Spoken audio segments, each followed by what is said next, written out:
여기에 한 남자가 있습니다. 이 사람이 어느 날 아침에 신문을 딱 펼쳤는데 거기에 자기 사망 기사가 실려 있는 거예요. 정말 기가 막힌 순간이죠. 근데 바로 이 순간이 이 사람의 인생, 아니 전 세계의 역사를 완전히 바꿔놓게 됩니다.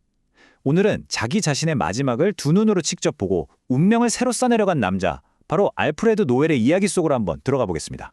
자, 이걸 한번 상상해 보세요. 만약 여러분이 아직 멀쩡히 살아있는데 신문이나 뉴스에서 아무 개가 사망했다는 소식을 접한다면 기분이 어떨까요? 와, 진짜 상상도 하기 싫은 일인데 알프레드 노벨한테는 이게 실제로 일어난 일이었어요. 그리고 이 사건이 그의 삶을 그야말로 뿌리부터 뒤흔들어 놨죠. 이 충격적인 사건을 제대로 이해하려면 먼저 알프레드 노벨이 원래 어떤 사람이었는지부터 알아야 해요. 우리는 그를 그냥 다이너마이트 만든 사람, 이렇게만 알고 있잖아요.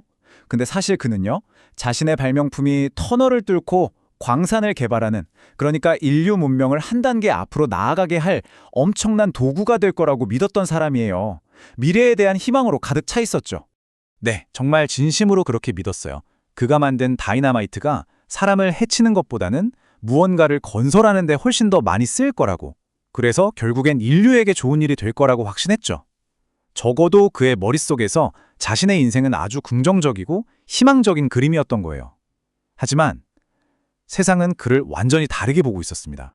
자, 이제 그의 인생과 그 단단했던 신념을 한순간에 박살내버린 운명의 그날로 가보겠습니다. 모든 걸 바꿔버린 건 정말 딱 한 줄짜리 신문 기사였거든요. 도대체 어떻게 이런 일이 벌어진 걸까요? 사건의 전말은 이렇습니다. 1888년에 노벨의 형이었던 루드위그가 세상을 떠나요.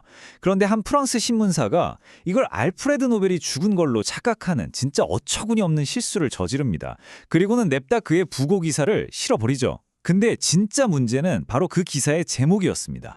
죽음의 상인이 죽었다. 살아있는 내가 세상 사람들한테 이런 이름으로 불리고 있었다는 걸 알게 된 그 기분. 어땠을까요? 인류의 발전을 꿈꿨던 위대한 발명가는 어디에도 없었어요.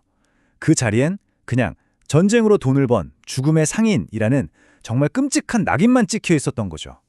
이 차갑고 비정한 문장을 읽은 노벨은 엄청난 고뇌에 빠집니다. 아, 내가 평생을 바쳐서 이룬 게 고작 이건가? 내가 죽고 나면 세상은 나를 평생 이렇게만 기억하겠구나. 이 질문 하나가 그의 남은 인생의 방향을 180도 바꿔놓는 거대한 전환점이 됩니다. 정말 한순간에 모든 게 무너져 내린 거죠. 나는 인류에 기여하고 있어 라는 자부심, 내 업적은 분명 좋은 거야 라는 그 믿음이 세상의 냉혹한 평가 앞에서 그냥 산산조각이 나버린 겁니다.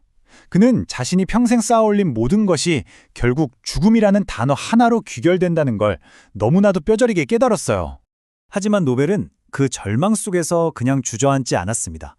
오히려 이 끔찍한 경험을 자기 인생의 마지막 페이지를 내 손으로 직접 다시 쓸 수 있는 기회로 삼았죠. 죽음의 상인으로 기억될 운명을 정면으로 거부하고 완전히 새로운 유산을 만들기로 결심한 겁니다. 여기서부터 그의 위대한 반격이 시작돼요.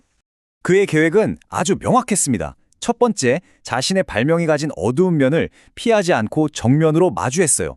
두 번째, 그 어둠을 빛으로 바꿀 방법을 찾았죠. 그게 뭐였냐면 바로 자신의 어마어마한 전 재산을 인류의 가장 위대한 지성과 평화를 위해 쓰기로 한 겁니다. 그리고 마지막으로 1895년에 이 모든 계획을 담아서 새로운 유언장을 작성합니다. 인류 역사에 길이 남을 선물을 준비하기 시작한 거죠. 이렇게 해서 탄생한 게 바로 우리가 아는 노벨상입니다. 그의 이름은 이제 다이너마이트가 아니라 인류 최고의 영예를 상징하는 단어가 됐잖아요. 죽음의 상인이 남긴 재산이 어떻게 전 세계를 비추는 등불이 될 수 있었을까요? 그의 유언장에 보면 그의 새로운 비전이 아주 뚜렷하게 드러나 있어요. 물리학, 화학, 생리학, 문학, 그리고 평화. 이 5개 분야에서 인류를 위해 가장 큰 공헌을 한 사람에게 국적 같은 거 따지지 말고 상을 주라는 것. 이건 파괴의 상징이었던 자기 이름을 인류의 발전과 평화의 상징으로 만들겠다는 아주 강력한 의지의 표현이었죠. 그리고 노벨이 세상을 떠나고 5년이 지난 1901년, 그의 위대한 약속은 마침내 현실이 됩니다. 바로 제1회 노벨상 시상식이 열린 거죠.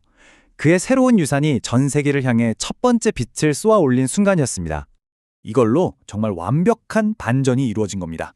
그 신문 기사가 예언했던 죽음의 상인이라는 유산은 깨끗하게 사라지고 그는 시대를 넘어서 인류의 발전을 응원하는 과학과 평화의 후원자로 다시 태어난 거죠. 어떻게 보면 자신의 부고 기사 덕분에 역설적으로 영원한 명예를 얻게 된 셈이에요. 그로부터 120년이 훌쩍 지난 지금까지도 노벨상은 여전히 전 세계 수많은 사람들에게 영감을 주면서 인류의 지식을 한 단계씩 끌어올리는 뭐랄까 가장 권위 있는 상으로 빛나고 있습니다. 한 사람의 결심이 만들어낸 정말 놀라운 변화라고밖에 할 수 없죠. 알프레드 노벨의 이야기가 꼭 우리한테 질문을 던지는 것 같지 않나요? 만약에 우리한테도 인생을 되돌아보고 마지막을 바꿀 기회가 딱 한 번 주어진다면 뭘 바꾸고 싶으세요? 여러분은 나중에 세상에 어떤 사람으로 기억되고 싶으신가요? 어떤 이야기로 남고 싶으세요? 한 번쯤은 진지하게 생각해 볼 만한 질문인 것 같습니다.